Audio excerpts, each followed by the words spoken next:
2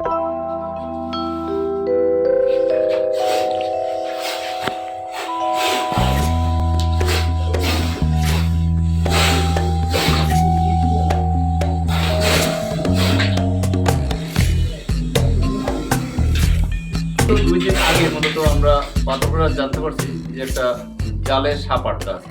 মূলত ওনারা বলে সাপটাকে আইরিস। যখন আমি জানতে পারছি তারপর আমি সেখানে যে সাপটাকে নিজেই উদ্ধার করি। সেই সাপটা হলো কিং কোবরা। আমাদের এখানে কিং কোবরা 3টে ছিল, আর একটা কিং কোবরা, সেই সাপটা হলো অসুস্থ। আমি এই আনার পরে ওদেরকে খাবার দিচ্ছি। এই যে জালের দেখছি এই জায়গাটা মূলত ওর শরীরটা পুরো ক্ষত।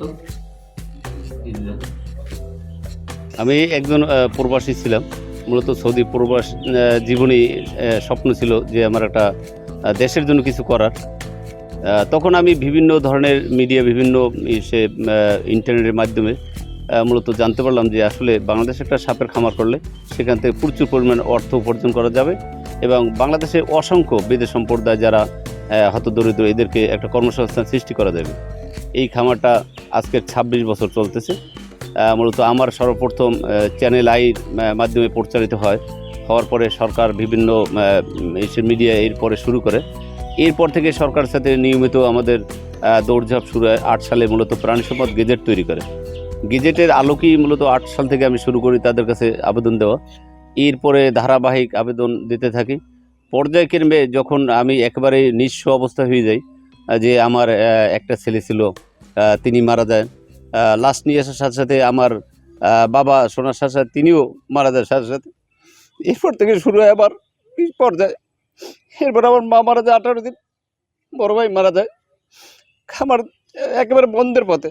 হঠাৎ করে প্রেরণ সম্পদ কর্মকর্তা আমাকে ফোন দেয় কাজল সাহেবের মাধ্যমে।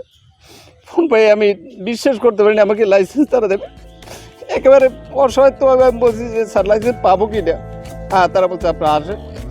যাওয়ার পর আমাকে তারা অক্লান্ত পরিশ্রম করলো, পেপারসগুলো রেডি করছে। এরপর আমার বাবার গাছ বিক্রি করি। তারপরে আমি সেইখান থেকে শুরু করি, তারা আমাকে লাইসেন্সটা দেয়।